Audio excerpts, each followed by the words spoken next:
안녕하십니까, 제롬 김차입니다. 오늘은 2022년 1월 24일 현재 오후 1시 23분인데요 웹브라우저에서 SQL 홈을 쳐보면요 SQL 오버뷰가 나옵니다. 이 페이지를 잘 읽어보면요 SQL이 뭔지 설명하는데요, SQL은 원래 크로노스에서 시작되었는데 인텔이 SQL 2020 프로포즈를 내면서 동시에 One API 데이터 패러럴 C++ 컴파일러를 개발하면서 SQL이 비약적으로 발전하게 되었습니다. 아래로 내려가 보면요 SQL에 대한 기본 구성도가 나오고요, 여기에 보면 C++ 템플레이트 라이브러리를 SQL 컴파일러에서 바로 사용할 수 있고요, 물론 C 코드도 바로 사용할 수 있고요, SQL이 지원하는 게 기본적으로 오픈CL 기반 프로그래밍을 지원하고요, 현재 리눅스 같은 경우는 엔비디아 디바이스도 지원합니다. 오픈CL로 액세스할 수 있는 모든 디바이스는 현재 지원되고 있고요, CPU는 기본이고 GPU, FPGA, DSP, AI, 텐서 하드웨어 등등도 지원하고요. 밑으로 조금 더 내려가 보면 현재 SQL을 구현하는 컴파일러가 나와 있는데요, 저 같은 경우는 인텔 컴파일러 데이터 패러럴 C++ 컴파일러를 주로 사용하고 있고요, 코드 플레이도 테스트해 봤습니다. 코드 플레이를 작년에 테스트해 봤는데 지금 현재는 C++ 20 표준을 지원한다고 그러더라고요. 인텔 같은 경우는 지금 오늘 현재 PC상에서 엔비디아 GPU는 지원되지 않고요, PC상에서는 엔비디아 GPU 지원되지 않습니다. PC상에서 인텔 CPU, GPU, FPGA, 기타 AI 디바이스를 지원하고 있고요, 코드 플레이 같은 경우는 인텔 디바이스 뿐만 아니라 AMD, 암말리, 이미지 파워 VR, 알카 이런 디바이스를 지원하고요, 엔비디아 GPU도 지원한다고 합니다. 여러분들이 주의 깊게 봐야 할 부분은요, SQL enables Kronos to influence ISOC++ to eventually support heterogeneous compute. 이거를 쉽게 말하면요, SQL은 크로노스가 ISOC++, C++ 표준이 궁극적으로 헤테로지니어스 컴퓨터를 지원하도록 해준다, 이런 뜻입니다. 다시 말해서 크로노스에게 SQL은 헤테로지니어스 컴퓨터, 즉 CPU, GPU, FPGA, AI 이런 디바이스를 C++ 표준 언어 수준에서 지원할 수 있도록 해준다, 이런 뜻입니다. 우리가 프로그램 할 때 GPU라든가 FPGA라든가 AI 디바이스에 직접 코딩하는 것은 좀 부담스러울 수 있습니다. 디버깅 할 때도 좀 부담스러울 수 있고요, 아무리 좋은 디버거가 제공한다 하더라도 CPU 기반 디바이스로 테스트하는 것보다 더 편할 수는 없습니다. 그래서 프로그래밍 할 때 CPU 기반 디바이스로 충분히 테스팅을 다 한 다음에요, 디바이스를 GPU로 바꿔버리면, 다시 한번요, 디바이스를 GPU로 바꿔버리면 그 모든 프로그램이 완벽하게 작동하고요, AI 디바이스도 완벽하게 작동합니다. 그러니까 CPU 기반으로 C++ 언어로 코딩을 해서 코드 내에서 디바이스 셀렉터를 GPU나 FPGA로 바꿔버리면 완벽하게 작동합니다. 제가 어떻게 이렇게 확신할 수 있냐 그러면, 제가 영어 채널에서 FPGA 프로그래밍에 대해서 설명한 적 있거든요. 그때는 당근 제가 에뮬레이터를 사용했습니다. 왜냐? 인텔 FPGA 이 디바이스를 제가 하나 사려고 인터넷에서 봤는데 값이 조금 비싸더라고요. 제가 이거 교육용으로 FPGA 디바이스를 하나 구입하려고 했는데 교육용으로 구입하기에는 너무 비싸더라고요. 여기에서요, One API 홈을 찾아보면요, www One API IO가 나오고요, API Programming Model 이 링크를 클릭해 보면요, One API가 뭔지 여기에 대충 설명되어 있는데요, 데이터 패러럴 C++ 이 PDF 책을 무료로 제공하네요. 여기에 내려보면요, 스칼라, 벡터, 스페이셜, 매트릭스 모두 제공한다는 뜻이고요, CPU, GPU, FPGA, 기타 AI 디바이스도 지원한다는 뜻입니다. 이게 C++로 되어 있기 때문에요, 우리가 익숙한 C++ 코드로 CPU에 대해서 코딩을 하면요, 그거를 디바이스 셀렉터만 바꾸면 GPU도 되고 FPGA도 되고 기타 AI 디바이스도 자동으로 지원된다는 뜻입니다. 이거보다 더 편리할 수 있습니까? 제가 옛날에 인텔 패러럴 스튜디오를 한 카피 구입했었는데요. 거의 한 10년, 15년 전인데요. 그때 제가 한 카피를 인텔 패러럴 스튜디오인가 그 한 카피를 거의 1700불인가 1800불 정도 주고 샀어요. 그 당시 돈으로 거의 200만원에 조금 못 됐거든요. 지금 이거 공짜로 제공을 해요. 여기서 뭐 익스플로러 해보고 다운로드 찾아보면 있을 거거든요. 다운로드 하셔서 공짜로 설치할 수 있으니까 꼭 설치하시길 바라고요. 이번 동영상에서는요, 이전 동영상에서 이어 계속 하는데요, 22번 에피소드, 이 동영상을 시청하지 않으셨다면 꼭 시청하시고요, 더보기를 누르고 소스코드 다운로드 섹션에서 22번 이 링크를 클릭하고요, Show in Folder에서 압축을 풀고요, 폴더 이름을 23 이렇게 변경하고요, 폴더를 복사해서 곱패러럴 작업 폴더에 붙여놓고요, 비주얼 스튜디오 코드를 실행합니다. 익스플로러에서요, 23번 폴더를 선택하고요, program.cpp 이 파일을 열고요, 저희 이전 동영상을 시청하지 않으셨다면요, 반드시 시청하셔야 하고요, 특히 23번 동영상을 반드시 시청하셔야 합니다. 왜냐하면 제가 이전 동영상에서 계속 이어서 동영상을 촬영할 것입니다. 여러분들이 제 동영상을 빼먹지 않고 꾸준히 시청하시고 따라 하시면 올해 연말쯤에는요, C++ 표준의 스레드 라이브러리 또사가 될 것이고요. 그러나 G는 C++ 표준 스레드를 잘 사용하지 않습니다. 사용하지 않을 C++ 표준 스레드 라이브러리를 왜 배우느냐고요? 그거는요, 바탕 또는 바닥을 보아야 하늘을 잘 볼 수 있기 때문입니다. 오픈CL로요, 코딩하지 않을 건데요, 오픈CL을 배웁니다. 왜냐하면요, 땅을 봐야 하늘이 아름다운 줄 느낄 수 있습니다. 오픈CL 존나리 쉽게 만들어 드리겠습니다. 후다 우기지마. 오픈CL도 너만큼 쉬워.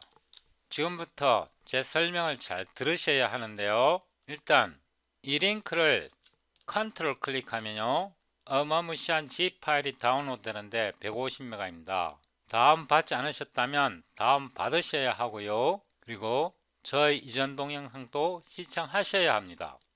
여기에서요, 이거 우리 이전 동영상에서 만들었는데요, 이 코드를 복사해서요, 여러분이 다운로드한 zip 파일 속에는요, 이 PDF가 들어있습니다. 이걸 붙여놓고요, 찾아보면요, 53페이지에 이 코드가 있습니다. 이게 리스팅 24네요. 요거를 달랑 복사합니다. 여기까지 복사하고요, 복사하고 에디터를 열고요, 에디터에다 붙여 넣습니다. 이렇게 한 다음에요, 컨트롤 A 해서 다시 복사하고요, 여기다가 붙여 넣습니다. 이렇게요. 제가 이렇게 한 이유는요, 이 PDF 속에 이상한 캐릭터가 들어 있을 수 있기 때문에 이것을 텍스트 편집기에 넣어서 텍스트로 변환한 것입니다. 인덴트를 좀 하는데요,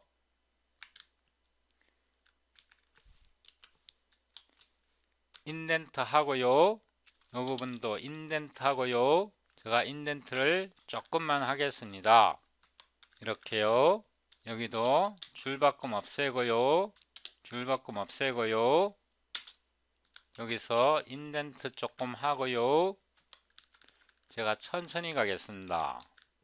이것도 인덴트 좀 하고요, 이렇게 코드를 수정했고요, 여기서부터 잘 보셔야 하는데요, 이 함수를 호출하려면요, 처음에 CL 컨텍스트가 있어야 되고요. CL 디바이스 아이디가 있어야 하고요. 그 다음에 파일 이름이 있어야 합니다. CL 디바이스 아이디에 대해서는 잠시 조금 이따가 설명드리기로 하고요. 먼저 파일 이름부터 보셔야 합니다. 이 버튼을 누르고요. 이 버튼을 누르고요. 여기서 ext cl 하면요. OpenCL for Visual Studio Code 이 익스텐션이 나옵니다. 갈라리우스 작성을 했네요. 여기에 인스톨을 눌러서 설치하셔야 합니다. OpenCL 플러그인을 설치하고요. 이거를 제가 닫겠습니다. 여러분이 설치했다고 생각하고 이 버튼을 다시 눌렀어요. 23번 이 폴더를 선택하고요. 이 버튼을 눌러서 OpenCL code.cl 이렇게 OpenCL code.cl 이 빈 파일을 만들고요. 컨트롤 B 하고 이거를 제가 나란히 나타내겠습니다.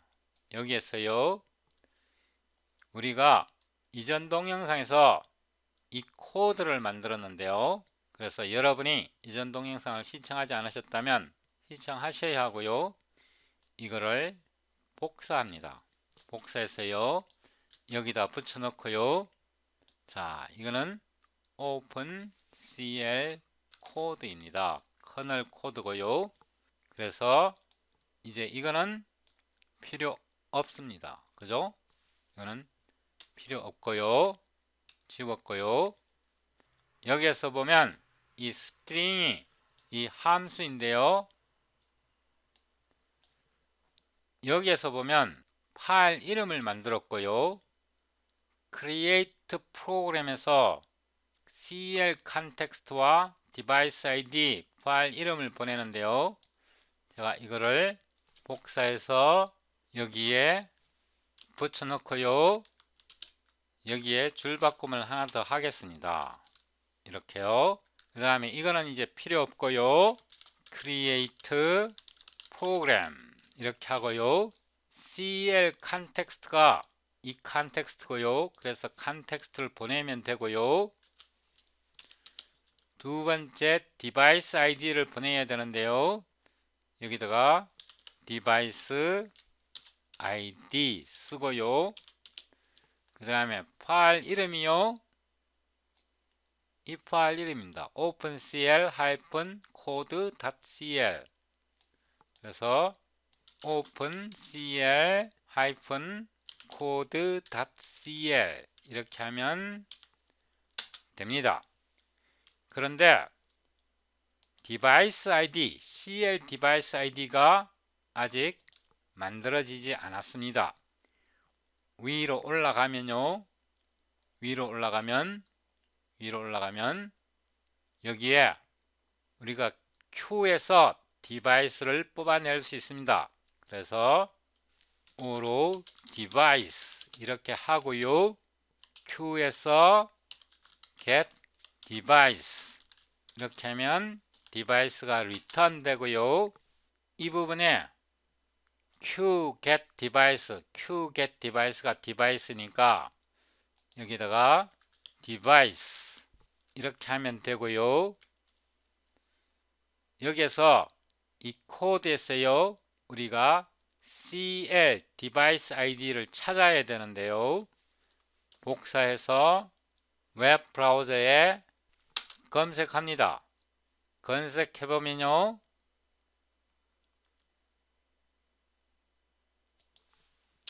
SQL 이렇게 하겠습니다. OpenCL SQL Provision Specification 이게 있고요. PDF가 열렸는데요. 제가 이거를 복사해서 여기다가 붙여놓고요. 여러분이 참조할 수 있도록 여기서 CL 디바이스 id를 찾아봅니다. 그래서 info context device 이게 한번 나왔고요. cl device id가 한번 나왔고요. 여기서 한 번 더 찾아보고요. 여기 또 나왔고요. 여기서 몇 번 더 찾아봅니다. 여기에 보면 SQL 디바이스가 나와 있고요. 여기에 보면 CL 디바이스 ID get이 있습니다. 그래서 get을 이용하면요. 디바이스 클래스에서 get을 이용하면 디바이스 ID, OpenCL 플랫폼 ID 이렇게 찾아낼 수 있고요. 그래서 여기에 CL 디바이스 ID 하고요. 디바이스 ID 하고 디바이스의 get 이 코드를 잘 보면요.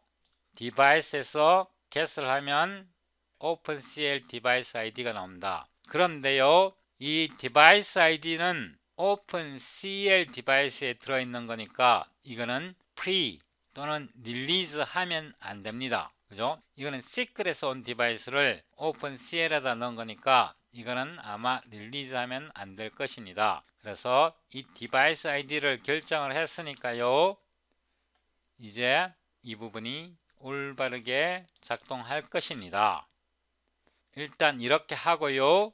인텔 One API 데이터 패러럴 컴파일러를 열고요. cd 023 create OpenCL program 이렇게 해서요. dp cpp qsed c++20 EHSC 이거 안 넣으면 안 되고요. 이 옵션 꼭 넣어 주셔야 하고요. 파일 이름이 program.cpp고요. opencl.lib고요. od.exe 이렇게 해서 빌드 합니다. 죄송합니다. 이 end라인 때문에 문제가 되는데요. 여기에서 이 함수에서요. 이 cl and l 이것 때문에 문제가 되니까요. 여기다가 using namespace std 이거를 선언을 해줍니다. 다시요. 다시 빌드 합니다. 빌드 되었고요.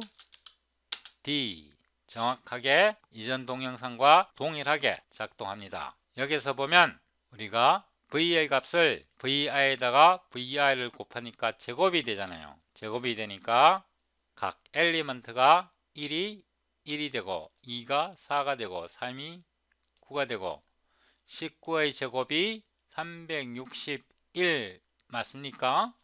이렇게 작동됐던 겁니다. 자, 여기까지는 좋았고요. 제가 한 단계 더 들어갑니다.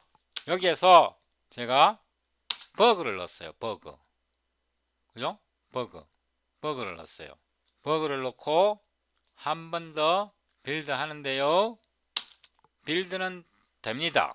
빌드는 되고요. clsd 해보면요. compilation started 여기에 empty character constant 무슨 버그 비스무리한 게 나왔습니다. 그죠? 이 문제를 해결합니다. 일단요. 컨트롤 end에서요. 여기에서 프로그램 빌드가 실패하면요. 이게 널 포인트를 반환합니다. 이 create 프로그램이 위에서 올라가 보면요. 여기 프로그램이고 create 프로그램이 이 함수에서 컴파일을 실패하면요. 이게 널 포인트가 됩니다. 그래서 여기에요. if program null ptr 이거는 실패한 거죠. 그죠? 이거는 실패한 거니까 return 이렇게 하겠습니다. 이렇게 하고요. 그 다음에 이 함수에서 보면요. 이게 버그가 났을 때 이 부분이거든요. 여기에 보면 버그가 났을 때 error in kernel 나오고 compilation started가 나오는데요. error in kernel에서 이거를 파일 이름으로 바꾸겠습니다. 뭐 커널이니까 다 아는데 커널 이름 내봤자 소용없잖아요. 그죠? 여기서 파일 이름이 이거죠. 그죠? 파일 이름을 출력을 해야죠. 파일 이름을 여기서 출력을 하고요. 출력을 하고 이제 다시 빌드 해봅니다. 다시 한 번 더 빌드 하고요. clsd 이렇게 보면 error in openclcode.cl 이 파일 이름이 나왔고요. 여기에 보면 여기에서 이 첫 번째 줄이겠죠. 첫 번째 줄 이거 5에요. 5. 다섯 번째 줄, 다섯 번째 줄, 다섯 번째 캐릭터 여기에서 오류가 났다고 이렇게 친절하게 알려줍니다. 그런데요. 그런데 여기에서 버퍼 사이즈를 이렇게 무지막지하게 정의해 놨는데요.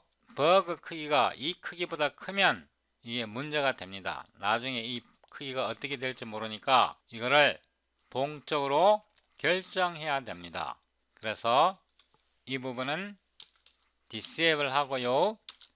여기서부터 잘 보셔야 하는데요. sed size t 하고 n 이렇게 새로운 변수 size t를 정의하고요. 이거를 한 번 더 복사했어요. 여기다 붙여넣고요. 잘 보셔야 됩니다. 첫 번째가 프로그램이고요. 두 번째가 디바이스고요. 세 번째는 빌드 로고 맞고요. 네 번째 이 자리에다가요. 이 자리에다가 0을 때려 놨습니다. 그 다음에 이 자리에다가요. 이 자리에다가 널 ptr을 넣습니다. 그리고 이 자리에다가요. n을 넣습니다. 왜 이렇게 되냐 하면요. 이거를 복사를 했어요. 웹브라우저에서 찾아보시면 아십니다. 여기에 설명이 되어 있습니다. 이거를 복사했어요. 제가 여기다가 참조하라고 붙여 넣겠습니다. 여기서 0을 제공하고요. 이 자리에다가 여기다 널 ptr을 제공하고 n에다가 이 n에다가 주소를 보내면요. 이게 필요한 캐릭터 사이즈가 나옵니다. 몇 캐릭터가 필요한지가 나오고요. 그 다음에 sed 벡터를 쓰는데요. 캐릭터고요. 빌드 로그 사이즈를 할당하고요. 사이즈를 할당하고요. 이번에는 여기다가요. 잘 보셔야 합니다. 제가 이거를 이렇게 변경할게요. 컨트롤 마이너스 이렇게 크기를 좀 줄이겠습니다. 이제는 이 버퍼의 크기요. 버퍼의 크기는 n이고요. 버퍼의 크기는 n이고요. 빌드 로그 이거는 지금 벡터잖아요. 이 캐릭터 포인트를 줘야 돼요. 캐릭터 포인트는 데이터. 우리가 지금 벡터를 사용하고 있습니다. 그 다음에 여기는 그냥 너를 줘도 됩니다. 그냥 너를 줘도 되고요. 여기에서 빌드 로그가요. 벡터입니다. 그래서 이거를 캐릭터 포인트로 바꾸려면요. 데이터. 예, 이렇게 하면요.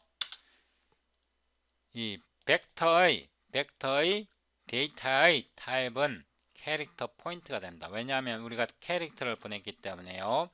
이렇게 해서 다시 빌드 해보는데요. 빌드가 되었고요. 올바르게 작동합니다. 그러면 이제 이 버그를 수정하고요. 여기다가 이제 코멘트도 넣을 수 있습니다. 제곱해라 이렇게 코멘트를 넣었고요. 이제 버그를 여기 디세이블 시켰으니까 이제 다시 빌드 합니다. 이제 제대로 작동할 겁니다. clsd 제대로 작동되죠. 만약에 여기에 신텍스 에러를 넣으면요. 예를 들어서 i 더하기 5 뭐 이런 이상한 신텍스 에러를 넣어 봅시다. 예를 들어서 이 신텍스 에러 아니네요. 이거 그럼 뭐 이렇게 신텍스 에러 마음대로 만들죠. 뭐 이거 신텍스 에러 만든 거 맞습니다. 이렇게 신텍스 에러를 만들면 빌드는 되는데요. 실행을 해보면요. 이렇게 7이 7번째 줄이라는 뜻입니다. 7번째 줄 맞죠? 그죠? 7번째 줄에서 여기에서 오류가 났다고 이렇게 이쁘게 알려줍니다. 요거를 이렇게 디세이블 하면요, 이제 버그 없이 완벽하게 작동해요. 버그 없이 완벽하게 작동합니다. 완벽합니다. 이렇게 코딩하면요, 오픈CL 프로그래밍 하는 거나 후다 프로그래밍 하는 거나 똑같습니다. 똑같고요. 오픈CL을 어느 정도 공부하게 되면요, 시클에 대해서 깊숙하게 자세하게 엄청 쉽게 배울 수 있습니다. 제가 작년에 호모 디우스 유발 노아 하라리 이 책을 읽었었는데요. 이 책을 읽어보면 아마 공감하지 않는 사람들이 많을 것입니다. 이 책에 보면 유기체, 생명체를 어떤 컴퓨터 프로그램 같은 그런 개념으로 봐요. 그러니까 살아있는 모든 생명체가 일종의 프로그램이라는 거죠. 그러면서 이 책에서 주장하는 말이 미래의 무기체 생명체가 나온다는 겁니다. 그러니까 유기 생명체가 아니라 무기 생명체가 나온다는 겁니다. 그리고 영생을 얘기하고요. 이모텔리티, 영혼이 죽지 않는 거, 그런 생명체가 나온다고 이 책에서 주장합니다. 유발 노아 하라리가 처음에 2015년도에 히브리어, 그러니까 이스라엘 언어로 이 책을 2015년도에 처음 작성했고 2016년도에 영어로 다시 작성을 했거든요. 제가 이 책을 작년에 처음 읽었는데 진짜 허황되게 느껴졌어요. 유기체가 프로그램이다, 이런 말도 잘 이해가 안 됐고, 그 다음에 미래에 무기체로 된 생명체가 나올 것이다, 이런 말도 굉장히 허황되게 느껴졌고, 영생, 이모텔리티를 말하니까 도대체 말이 안 되는 거예요. 그게 뭐 가능이나 하겠냐 이렇게 생각을 했었는데요. 진짜 허황된 얘기라고 생각을 했었는데, 제가 어제 이 책 12장을 다 읽었습니다. 13장이 마지막인데요. 13장은 크게 중요한 정보가 들어있다고 생각하지 않지만 12장을 읽고 나니까 이제 이 책이 이해됩니다. 그러니까 무기 생명체 AI가 출현할 것이라고 생각됩니다. 그러니까 제가 이 책을 읽고 나서 이 책이 공감되기 시작한 거죠.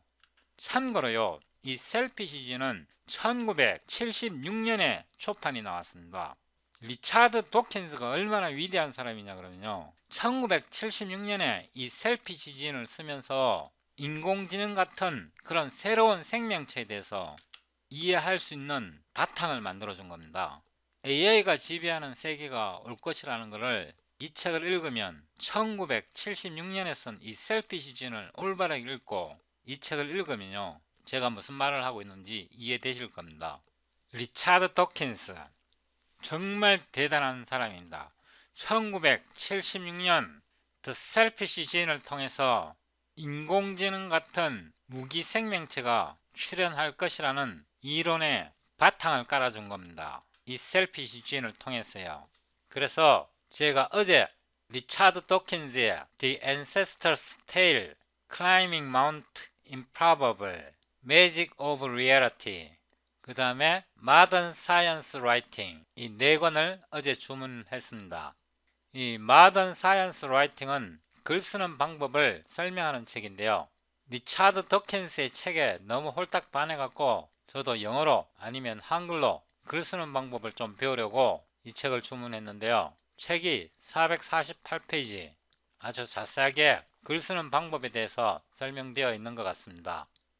여러분이 좋아요를 많이 주시고 댓글도 많이 남겨주시면 제가 자주자주 동영상을 업로드 할 것이고요. 제가 이렇게 많은 시간과 에너지를 투자해서 동영상을 만들어도 댓글도 없고 좋아요도 없으면 열심히 제가 읽고 싶은 책을 읽겠습니다.